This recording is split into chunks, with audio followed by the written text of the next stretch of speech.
안녕하세요. 오늘도 사연 살롱을 찾아주셔서 감사합니다. 저는 올해 50살, 재혼 2년차 직장인이에요. 두 번의 결혼을 겪으면서 참 많은 걸 배웠어요. 첫 번째 결혼은 어렵고 서툴렀죠. 두 번째 결혼은 더 성숙해졌다고 생각했는데 예상치 못한 갈등들로 저를 시험하더라고요. 돌이켜보면 첫 번째 결혼은 시작부터 어긋났던 것 같아요.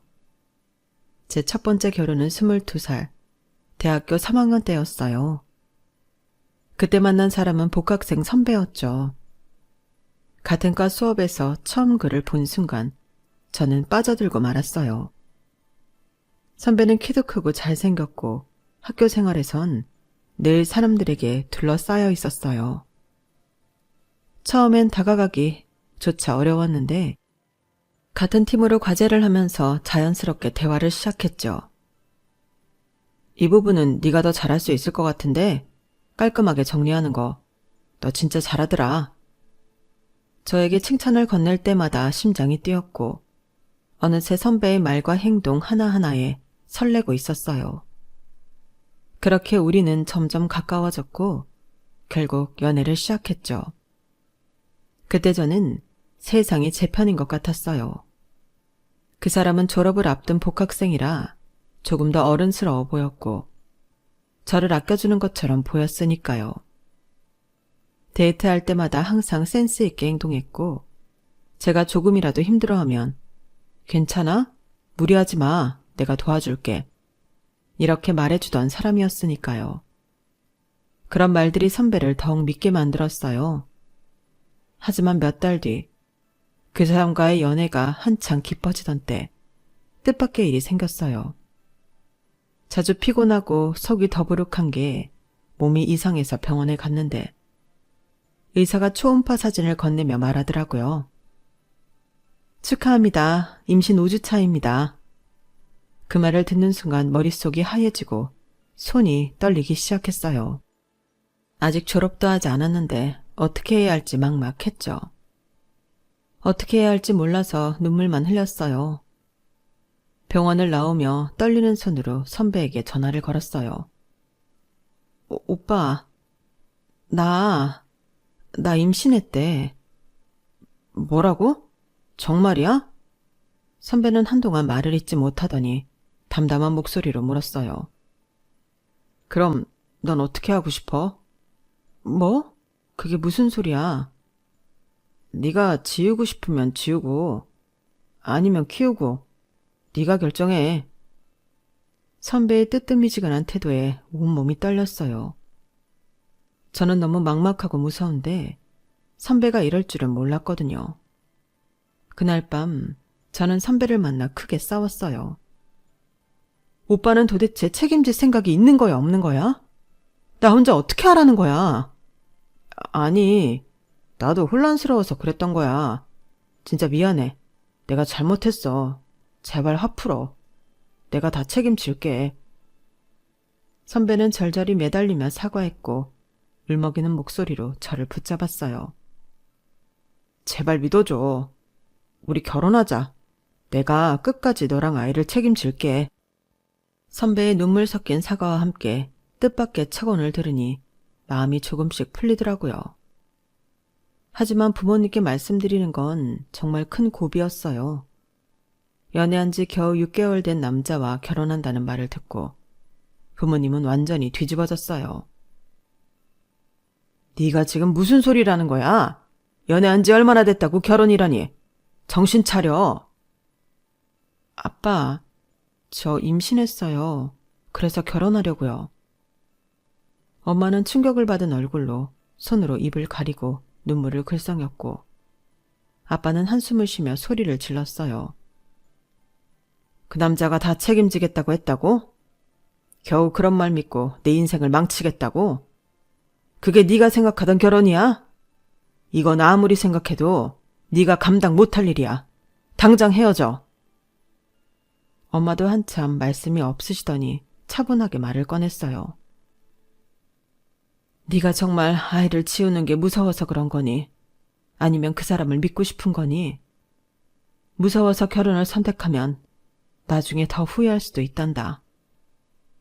부모님의 반대가 워낙 격렬했지만 저는 결국 결혼을 선택했어요.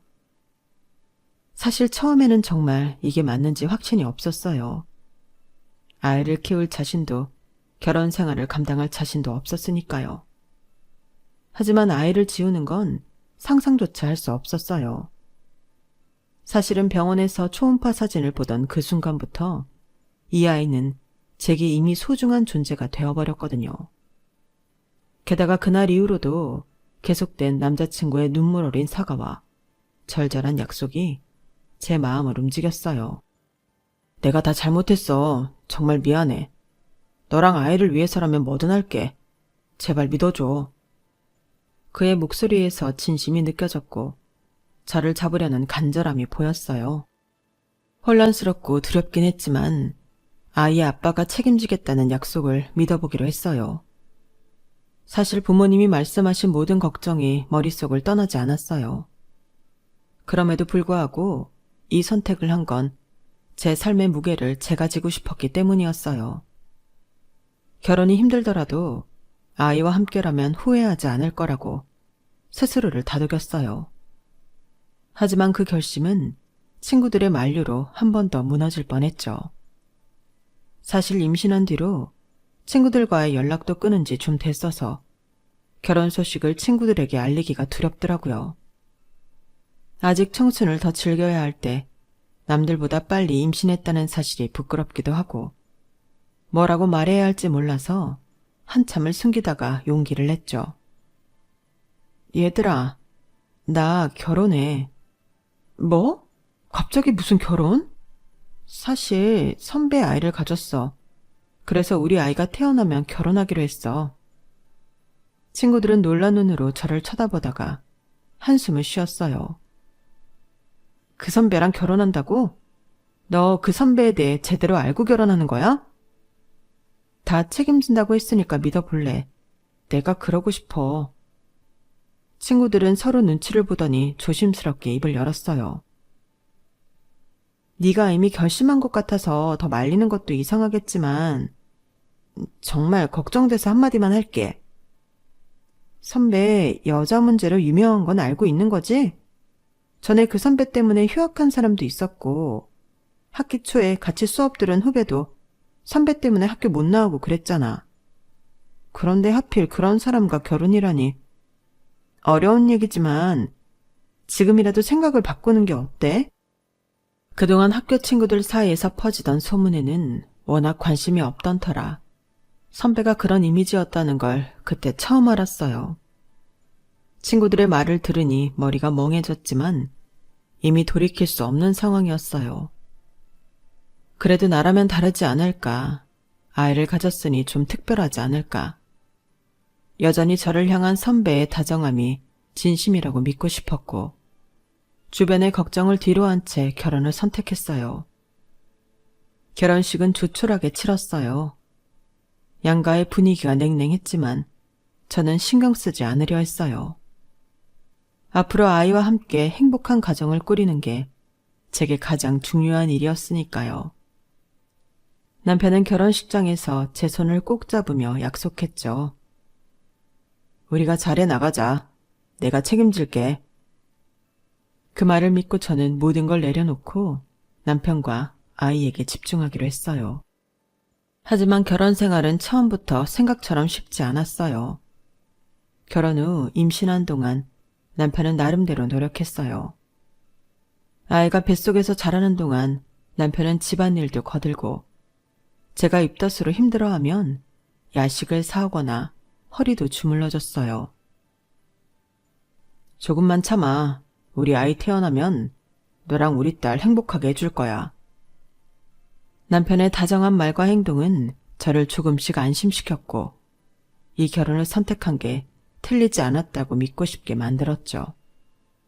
하지만 아이가 태어나기 몇 달 전 남편이 취업을 하면서 상황이 달라지기 시작했어요. 회사 생활이 생각보다 빡세더라. 요즘 야근도 많고 정신이 없네. 남편은 취업 이후로 점점 집안일에서 손을 떼기 시작했어요. 처음에는 회사 적응하느라 바쁘겠거니 했지만 시간이 지나면서 제가 느끼는 부담은 점점 커져만 갔어요. 아이가 태어난 후에는 상황이 더 심각해졌어요. 남편은 퇴근하면 지친 몸을 핑계로 바로 방에 들어가 누워버리기 일쑤였어요. 나도 하루 종일 회사에서 고생하고 왔잖아. 좀 쉬게 해줘. 남편이 이렇게 말할 때마다 속이 뒤집힐 것 같았어요. 저는 온종일 아이를 보고 집안일까지 하며 잠 한숨 제대로 못 자고 있었는데도 남편은 제 고단함을 이해하려 하지 않았으니까요. 아이를 목욕시키거나 밤새 우는 아이를 달래는 일은 모두 제 몫이었어요. 새벽에 아기가 울면 남편은 고개를 이불로 푹 눌러덮고 신경을 끄는 식이었죠. 한 번만 좀 도와줄래? 나 진짜 힘들어. 제가 간절히 부탁하면 남편은 짜증 섞인 목소리로 말했어요. 내일 중요한 회의 있어. 나까지 피곤하면 어떡해? 육아와 집안일의 무게는 점점 저 혼자 감당해야 할 몫이 되었고 남편과의 다툼도 잦아졌어요. 남편은 제가 지쳐가는 걸 못 본 척했고 저는 더 이상 기댈 곳이 없다는 생각에 외로워졌어요. 그나마 다행이었던 건 시댁에서는 저를 이해하고 챙겨주려고 노력하셨어요. 아기 잘 크고 있지? 뭐 필요한 건 없니? 힘들면 언제든 말하려무나. 시어머니는 직접 장을 봐서 집으로 가져다 주시기도 하고 제가 잠깐이라도 쉴 수 있도록 아이를 봐주시려 했어요. 시부모님께는 감사한 마음뿐이었지만 남편의 무책임함이 주는 상처를 치유해주지 못했어요. 남편과 결혼을 선택한 그날부터 저는 혼자였던 것 같다는 생각이 점점 커졌어요. 남편의 무관심은 시간이 지날수록 심해졌어요. 처음엔 회사 일이 바쁘다는 핑계로 육아와 집안일에서 손을 뗐지만 점점 아예 신경을 끄는 모습으로 변해갔어요. 아이가 울거나 제가 도움을 요청하면 짜증을 내는 일이 늘었고 이제는 대놓고 가족과의 시간을 피하려고까지 했어요. 시댁에서도 이런 남편의 태도를 곱게 보지 않았어요. 시어머니는 어느 날 저를 따로 부르더니 조심스럽게 말을 꺼냈어요. 너 혼자 고생이 너무 많다. 저 녀석이 그러는 건 내가 잘못 키워서 그런 거지. 미안하다. 시아버지도 한숨을 쉬며 말했어요.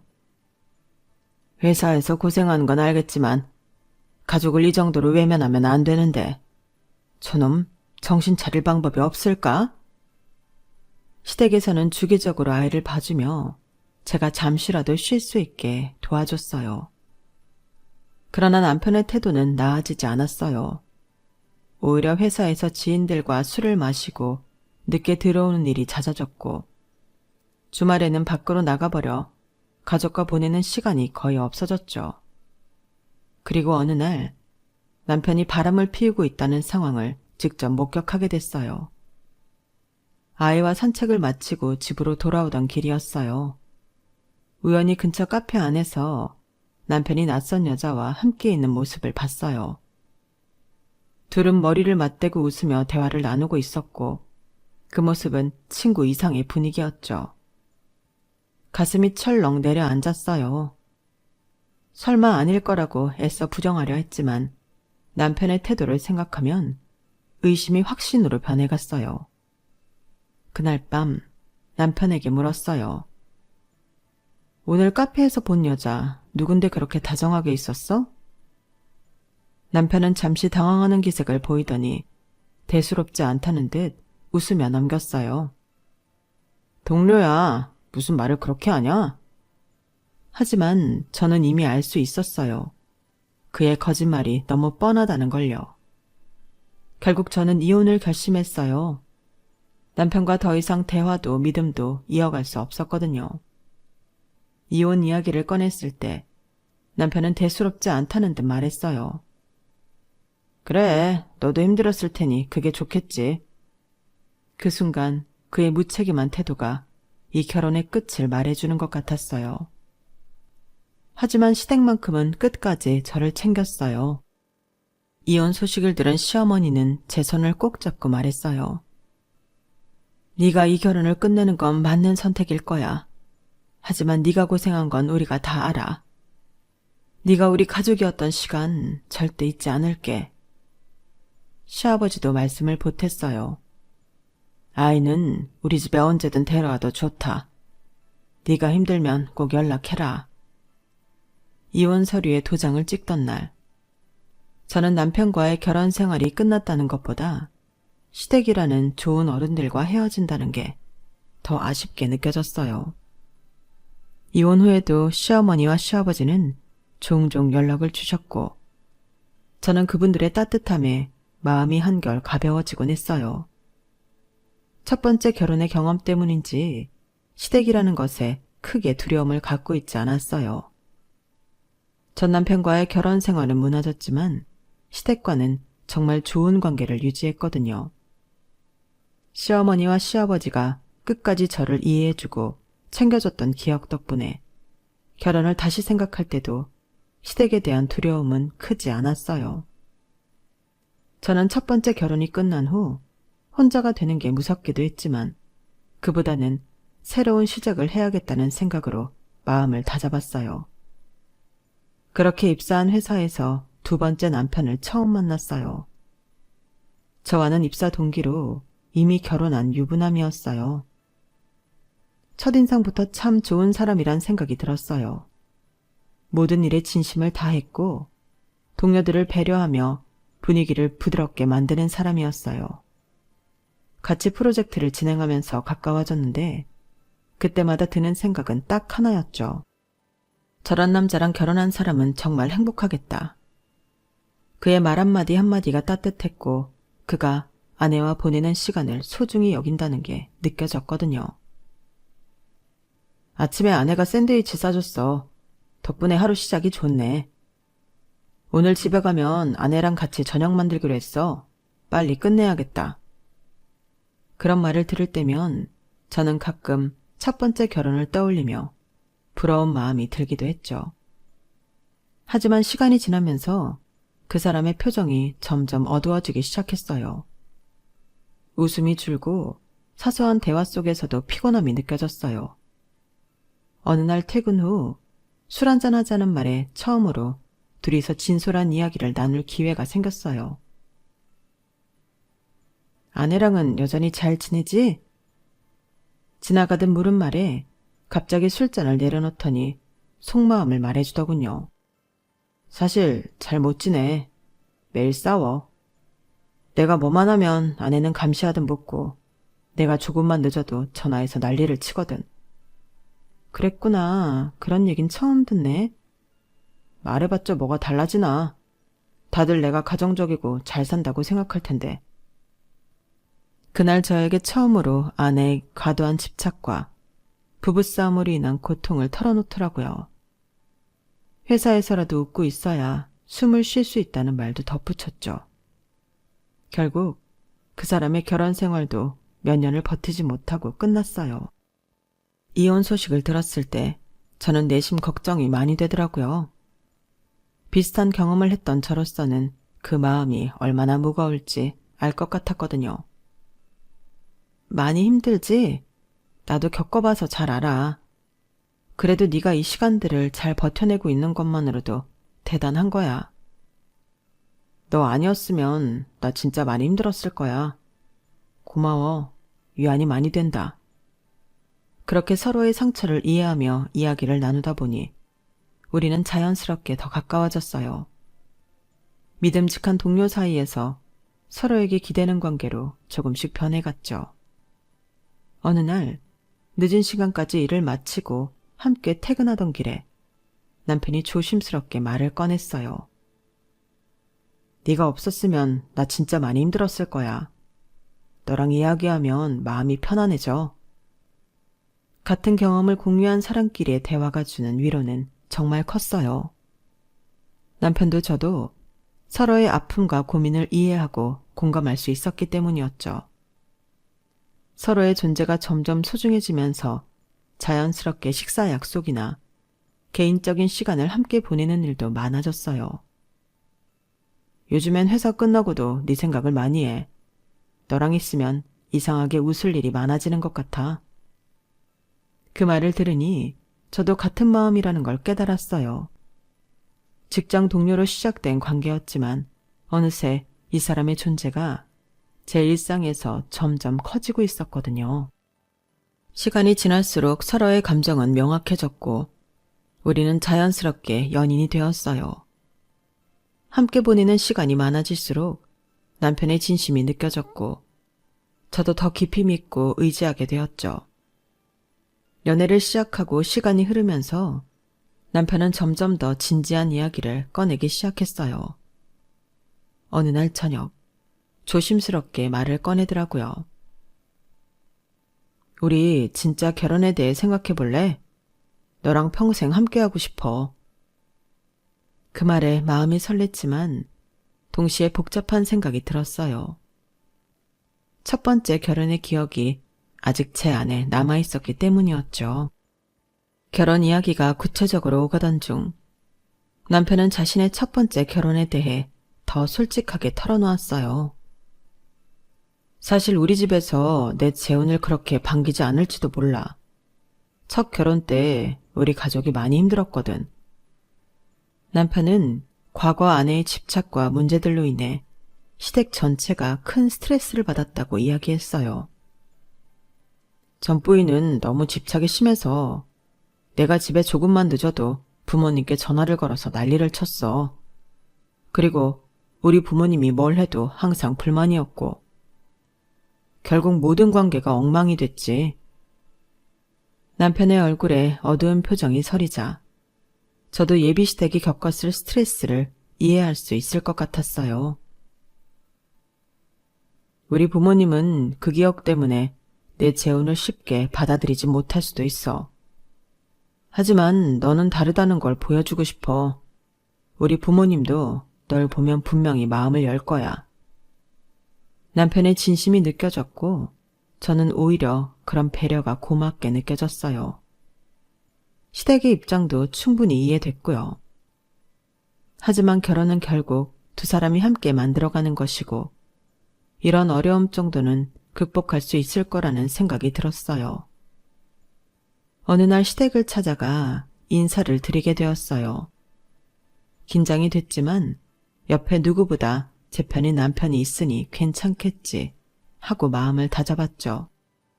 집에 들어서자 시어머니와 시아버지는 반갑게 맞아주는 듯 했어요. 하지만 대화가 이어질수록 알 수 없는 경계심이 느껴지더라고요. 솔직히 말하면 아들이 결혼을 또 하겠다고 해서 놀랐단다. 네가 어떤 사람인지는 천천히 알아봐야겠지. 그 말에는 분명 예의가 담겨 있었지만 쉽게 받아들일 수 없다는 뉘앙스가 느껴졌어요. 그날 저녁 저는 예비시댁 분위기를 조금 더 알아보려 노력했어요. 그런데 형님이 등장하면서 분위기가 묘하게 바뀌었어요. 형님은 아주버님과는 15살이나 차이가 나는 분이셨어요. 저와는 10살이나 차이가 나서 한참 동생처럼 보였죠. 하지만 저보다 어린 나이에도 시댁에서 마치 딸처럼 시부모님을 잘 모시더라고요. 어머니, 제가 이거 준비했어요. 어제 산 과일인데 엄청 맛있더라고요.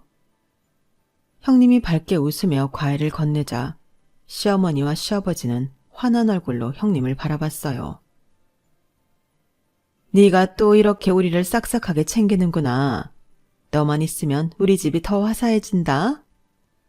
그 말에 자연스럽게 미소를 지었지만 묘한 감정이 들었어요. 형님이 가족 안에서 차지하는 자리는 단순한 며느리 이상의 무언가처럼 보였거든요. 형님은 가끔 저를 힐끗 쳐다보면서도 크게 대화를 걸진 않았어요. 그렇지만 대화가 오갈 때마다 형님이 말끝마다 시댁의 분위기를 주도하고 있다는 걸 느낄 수 있었어요. 어머니, 이번에 제가 추천한 그 가구 사셨죠? 진짜 잘 어울리더라고요. 다음에도 제가 골라드릴게요. 형님이 말할 때마다 시어머니와 시아버지는 흐뭇하게 고개를 끄덕였고 그 모습이 묘하게 저를 찜찜하게 만들었어요.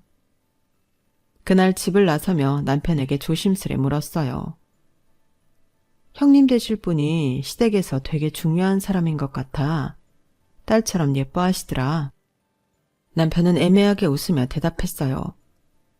우리 부모님이 형수님을 많이 아끼시지. 집에 자주 들러서 같이 보내는 시간이 많거든. 그 말을 듣고 나니 시댁이 새로운 사람을 받아들이는데 왜 이렇게 어색한지 조금 이해가 됐어요. 이미 시댁은 형님을 중심으로 가족의 자리를 꽉 채우고 있었던 거죠. 그럼에도 불구하고 저는 결혼을 선택했어요. 남편과 함께라면 시댁의 경계심 정도는 시간이 지나면서 풀릴 거라고 믿었어요. 우리 부모님이 너를 좋아하게 될 거야. 시간이 조금 걸리더라도 내가 꼭 노력할게. 남편의 말을 믿고 다시 한번 새로운 가족을 만들어가기로 결심했어요. 결혼 후 시댁에 적응하려고 나름대로 노력했어요. 첫 번째 결혼에서 시댁과 좋은 관계를 유지했던 경험이 있었기에 이번에도 잘 해낼 수 있을 거라고 생각했죠. 하지만 이전 결혼에는 미처 경험해보지 못했던 형님과의 관계는 생각보다 훨씬 어려웠어요. 형님은 저보다 10살이나 어렸고 시댁에서 장남의 아내라는 이유로 눈에 보이지 않는 권위를 누리고 있었어요. 솔직히 처음에는 형님을 형님이라고 부르는 게 익숙치 않았어요. 나이 차이 때문인지 차마 자연스럽게 입이 떨어지지 않더라고요. 그래서 가급적 직접 부르는 일을 피했고 돌려서 말하거나 아예 부르지 않으려 애썼어요. 그런데 어느 날 시댁에서 음식을 준비하고 있을 때 형님이 부엌으로 들어와 팔짱을 끼고 저를 보며 말을 꺼냈어요. 동서, 우리 호칭 정리는 어떻게 할까? 동서가 나를 형님이라고 부르는 게 익숙하지 않은가 봐. 순간 당황했지만 애써 웃으며 대답했어요. 아직은 좀 어색해서요. 시간이 지나면 자연스럽게 부르게 될 것 같아요. 형님은 떨떠름한 표정을 지으며 한참 저를 쳐다보더니 아무 말 없이 부엌을 나가더라고요.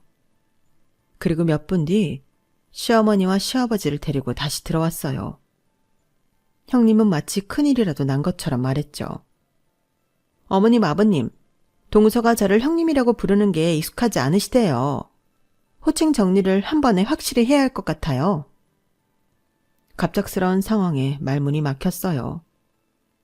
시어머니는 못마땅한 표정으로 저를 쳐다보며 집에 먼저 들어온 사람이 형님 대접을 받는 건 당연한 거야.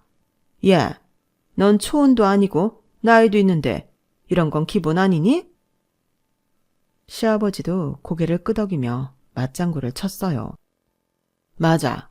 새로운 가정이 생겼으면 이 집안의 질서를 따라야지. 나이가 많건 적건 새댁이 형님을 형님이라고 부르는 건 기본이지. 형님은 옆에서 미소를 지으며 말을 덧붙였어요. 저도 어머니 아버님 말씀대로 동서가 저한테 형님이라는 소리가 나와야 예의라고 생각해요. 그런데 동서가 좀 어색하다고 하니 제가 괜히 예민하게 느낀 걸까 해서 여쭤봤어요. 형님의 말투에는 은근한 비꼼이 담겨 있었고 저는 아무 말도 하지 못했어요. 그날 밤 남편에게 속상했던 마음을 털어놨어요. 오늘 너무 속상했어. 형님이 왜 굳이 시부모님까지 끌어들여서 이런 상황을 만든 건지 모르겠어. 남편은 제 말을 진지하게 듣더니 제 손을 잡으며 말했어요. 형수님이 조금 예민하게 받아들인 것 같아. 우리 부모님이 원래 좀 그런 부분들에 예민하셔. 내가 중간에서 당신 편을 들고 조금 더 자연스럽게 적응할 수 있게 도와줄게. 남편의 다정한 말에 조금은 위로가 됐지만 여전히 답답한 마음이 남았어요. 형님과의 관계는 앞으로 더 어려워질 것만 같은 불길한 예감이 들었거든요. 처음에는 형님이 저에게 기본적인 예의를 지키는 것처럼 보였어요. 시댁에서 만난 첫날, 형님은 시부모님 앞에서 친절한 미소를 지으며 존댓말로 대화를 이어갔어요. 동서, 앞으로 잘 지내봐요. 서로 도와가면서 살면 좋잖아요. 그 말에 마음이 놓이기도 했고 정말 좋은 관계를 유지할 수 있을 거라 생각했어요. 하지만 시간이 지나면서 형님의 태도에 미묘한 변화가 생기기 시작했어요. 명절 준비를 위해 시댁에서 음식을 만들고 있을 때 형님이 부엌으로 들어와 말했어요. 동서는 나이가 있으시니까 이런 거 잘하시겠죠? 난 아직 이런 거 잘 못해서. 처음엔 별 생각 없이 넘겼어요. 애써 웃으며 대답했죠. 저도 직장을 다니다 보니 대단하게 음식을 잘하는 건 아니에요. 차차 나아지겠죠? 그런데 시간이 갈수록 형님의 말투는 조금씩 짧아지기 시작했어요. 다음에 만났을 때 형님이 은근히 반말을 섞어가며 말을 했어요. 동서, 이거 좀 같이 옮겨볼까? 처음엔 내가 잘못 들었겠지 싶어서 조용히 옮겼지만 형님은 점점 더 대놓고 반말을 하기 시작했어요. 그거 좀 빨리 하지? 내가 할 수도 있는데 동서가 더 잘하니까. 점점 변하는 형님의 태도에 속으로 의문이 들었지만 대놓고 따지긴 어려웠어요. 그런데 어느 날 형님의 말투는 더 노골적으로 변했어요. 동서는 나보다 나이도 많은데 이런 건 노련해질 때도 되지 않았나? 좀 빨리빨리 해야 되는 거 아니야? 그 순간 가슴이 뜨거워졌지만 시부모님이 옆에 있는 상황이라 애써 웃으며 넘겼어요. 형님의 태도는 시부모님이 자리를 비우면 더욱 심해졌어요. 부엌에서 일을 하고 있는데 형님이 제 옆에 와서 말했어요. 나는 아직 젊어서 이런 거 익숙치가 않네요. 동서가 나보다 경험이 많으니까 다 잘 챙기셔야지. 노하우가 있으실 거 아냐.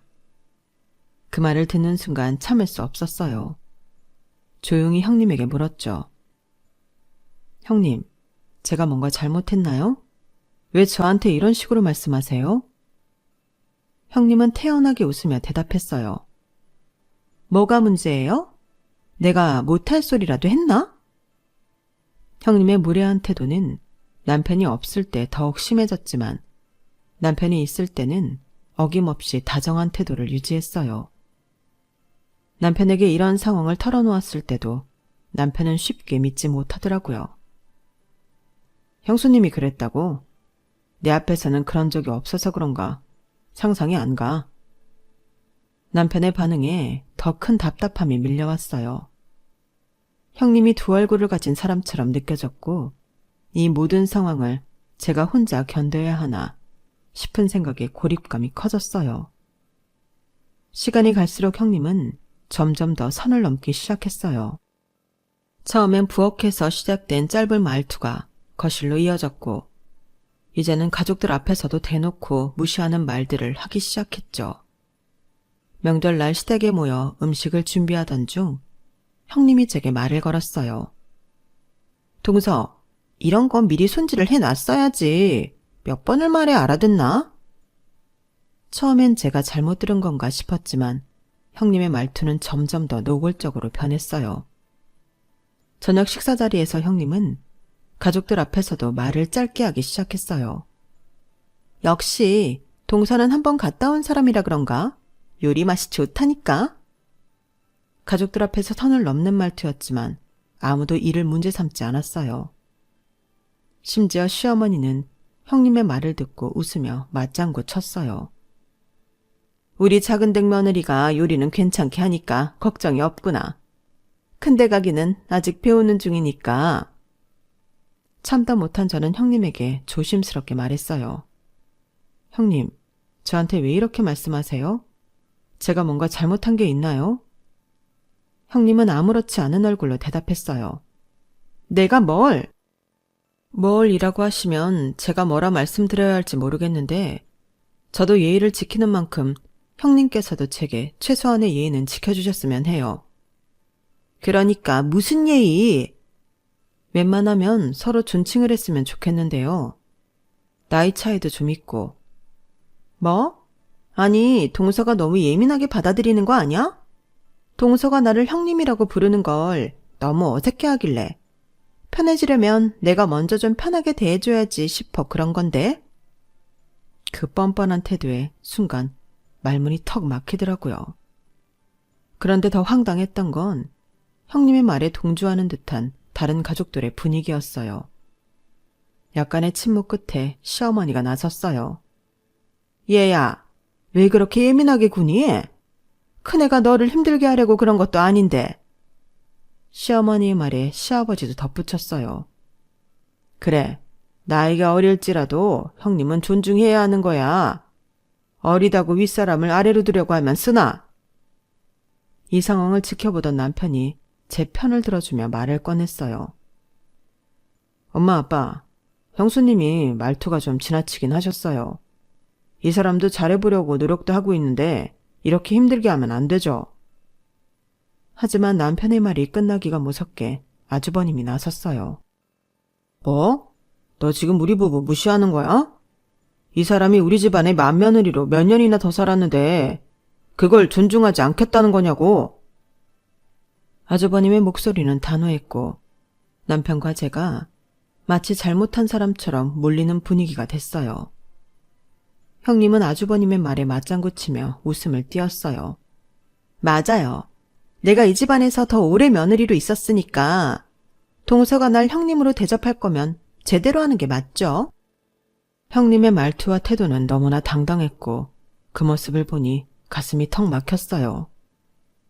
남편은 곤란한 얼굴로 저를 바라보며 억지로 상황을 무마하려 했어요. 형님, 형수님, 그냥 서로 좀 배려하면서 지내면 안 될까요? 이 사람도 충분히 노력하고 있잖아요. 하지만 분위기는 이미 기울어져 있었고 저는 속으로 분노와 좌절감이 차오르는 걸 느꼈어요. 형님과의 갈등은 여전히 계속되고 있었지만 이번에는 남편이 분위기를 풀어보겠다며 가족 여행을 제안했습니다.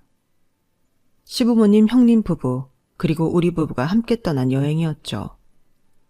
저는 그나마 평화로운 시간을 보내고 싶어서 여행 중 찍은 사진을 SNS에 올렸습니다. 가족 여행 중 오랜만에 휴식 같은 시간을 보내고 있어요. 그런데 몇 시간 후 사진에 달린 수상한 댓글 하나가 눈에 띄었습니다. 김유라? 여기서 이렇게 보니까 웃기네. 잘 지내? 그때 돈은 잘 갚았니? 순간 가슴이 털컥 내려앉았습니다. 김유라는 형님의 결혼 전 이름이었거든요. 그런데 이 댓글을 남긴 사람은 형님과 무슨 연관이 있는 걸까 싶더라고요. 무시할까도 싶었지만 가족여행 내내 사진에 달린 수산한 댓글이 계속 마음에 가시처럼 걸리더라고요. 그래서 여행이 끝난 뒤 다시 SNS에 접속했죠. 댓글을 단 사람의 프로필을 살펴보니 화려한 술자리 사진과 고급스러운 업소 분위기를 담은 글들이 눈에 띄었어요. 이 사람과 형님이 어떤 관계인지 궁금해지더라고요. 그래서 결국 저는 직접 메시지를 보냈어요.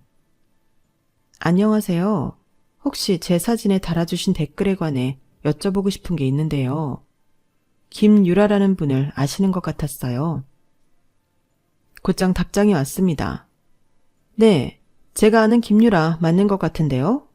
혹시 그분이 지금 사진 속에 있는 분인가요? 저는 조심스럽게 대답했습니다.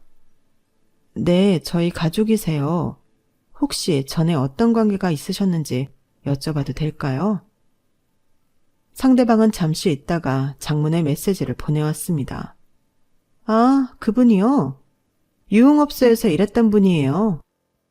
저랑은 업소 VIP 고객이었던 제 지인이 그분과 얽힌 적이 있어서 알게 된 거고요. 그분 돈 문제로 꽤 유명했었어요. 손님들에게 돈을 빌리고는 갚지 않아서 업소 안에서도 말이 많았거든요. 결국 문제를 크게 만든 뒤에 잠적했었는데 이렇게 잘 사는 집안에 시집갔을 줄은 몰랐네요. 문장을 읽는 내내 손끝이 차가워졌습니다. 형님이 저에게 자신만만하게 굴던 모습이 떠올랐고 속에서 무언가 뜨겁게 치밀어 올랐습니다. 잠적했다니요? 어떤 일이 있었는지 조금만 더 구체적으로 말씀해 주실 수 있을까요? 상대는 약간 망설이는 듯했지만 이내 추가적인 이야기를 풀어놨습니다. 당시에 김유라 씨가 우리 업소에서 꽤 잘 나가던 직원이었어요. 그런데 손님들한테 급한 일이 있다며 돈을 빌리고는 갚지 않는 경우가 많았어요. 몇몇 VIP 고객들은 당연히 돈을 받을 줄 알고 그냥 믿고 빌려줬는데 나중에야 그게 다 거짓말이라는 걸 알았죠.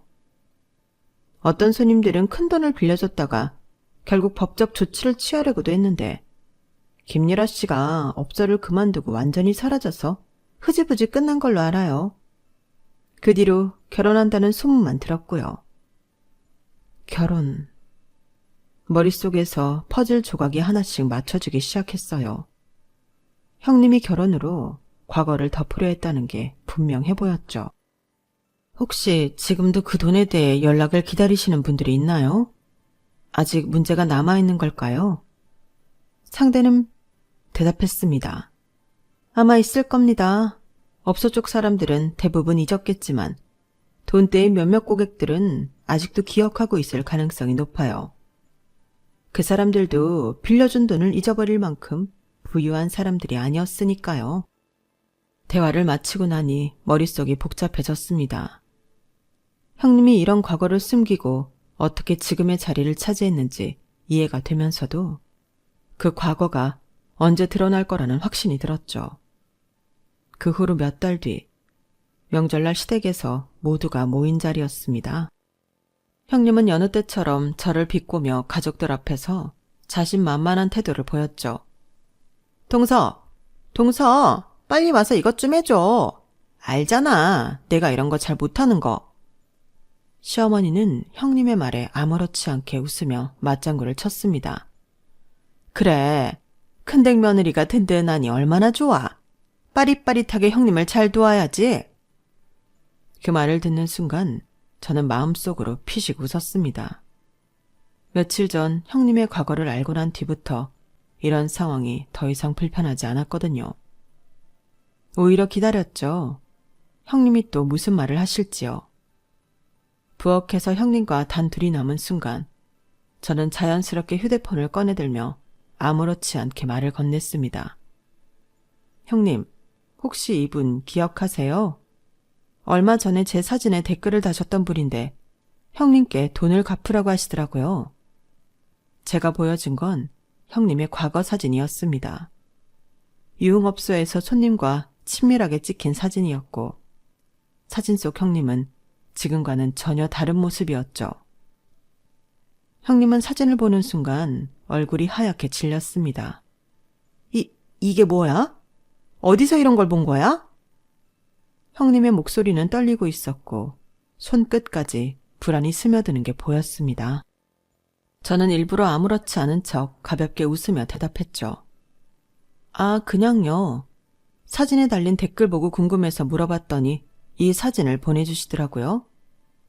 근데 형님, 이분이 돈을 빌렸다고 하시던데 갚으셨어요? 혹시 제가 대신 전해드릴까요? 형님은 소스라치게 놀라며 제 손을 붙잡더군요. 그런 소리 하면 안 돼. 제발 그 얘기 가족들한테는 하지 마. 알겠지? 내가 다 설명할게. 그건 정말 오래된 일이야. 그 사람 그냥 과장한 거야. 형님은 반명을 늘어놓으려 했지만 저는 흥미롭다는 표정을 지으며 말을 이었습니다. 아, 오래된 일이군요. 근데 혹시 아주버님은 알고 계셨나요? 아니면 이 얘기도 비밀로 하고 결혼하신 건가요? 그 순간 형님의 입술이 파르르 떨렸습니다. 말을 잇지 못하고 고개를 떨구시더라고요. 잠시 뒤 소란을 느꼈는지 아주버님 부엌으로 들어오셨어요. 형님은 아주버님에게 달려가 작은 목소리로 상황을 설명하려 했지만 제가 먼저 입을 열었어요. 아주버님, 혹시 형님의 과거 이야기를 알고 계셨나요? 한마디만 건넸을 뿐인데 아주버님의 얼굴이 딱딱하게 굳더라고요. 애써 침착하려 했지만 표정에서 이미 불안함이 느껴졌어요. 그런 이야기를 지금 왜 꺼내는 거야? 옛날 일이잖아. 그리고 유라는 지금 우리 가족의 일원이고. 그런 과거는 중요한 게 아니야. 중요하지 않으셨으면 형님이 아까 저를 붙잡고 제발 가족들한테 말하지 말아달라고 하시진 않을 것 같은데요. 제가 명확히 꼬집은 모양인지 두 분께서는 갑자기 말이 없어지더군요. 그제서야 제가 원하는 걸 말할 기회가 왔죠. 제가 굳이 이 이야기를 가족들 앞에서 꺼내지는 않을게요. 대신 형님과 아주버님께 부탁드릴 게 있어요. 앞으로 저를 깎아내리거나 무시하는 행동은 없었으면 좋겠습니다. 형님이 저를 존중하시면 저도 형님을 존중할 수 있을 것 같아요. 많이 두렵기는 했는지 형님은 눈물이 맺힌 얼굴로 고개를 숙이며 사과하시더군요. 미안해. 내가 잘못했어. 내가 너무 너한테 심했어. 앞으로는 정말 그런 일 없을 거야. 아주버님도 한숨을 쉬며 제게 고개를 숙였습니다. 우리가 잘못했다. 유라가 가끔 선을 넘는 말이나 행동을 했던 건 나도 알고 있었어. 이제 그런 일 없도록 할게. 미안하다. 그날 이후 형님은 완전히 달라졌습니다. 더 이상 저를 무시하거나 깎아내리는 말을 하지 않았고 오히려 저에게 잘하려는 모습이 보였죠. 두 분께서 절 대하는 태도가 바뀌니 시댁에 방문하는 일은 더 이상 문제가 되지 않았어요. 참 여기까지 오기 다사다난했지만 이 일을 겪으면서 한 가지를 깨달은 게 있어요. 형님은 저를 깎아내리며 자신의 위치를 지키려 했지만 그런 태도는 결국 스스로를 무너뜨릴 뿐이라는 걸 느꼈어요. 저는 더 이상 참기만 하지 않고 제 자리를 지키기 위해 용기를 낸 덕분에 시댁에서의 관계를 바로 잡을 수 있었던 것 같아요. 이제 시댁에서도 제 자리를 지키며 제 목소리를 낼 수 있게 돼서 정말 후련하고 마음이 한결 편해졌답니다. 이제 더 잘 살아보려고 합니다. 제 이야기는 여기까지예요. 들어주셔서 고맙습니다. 가족과 항상 행복하세요. 여러분, 사연 댓글에 응원과 현명한 조언 부탁드려요. 좋아요와 구독은 저에게 큰 힘이 됩니다. 오늘도 좋은 일 가득하세요.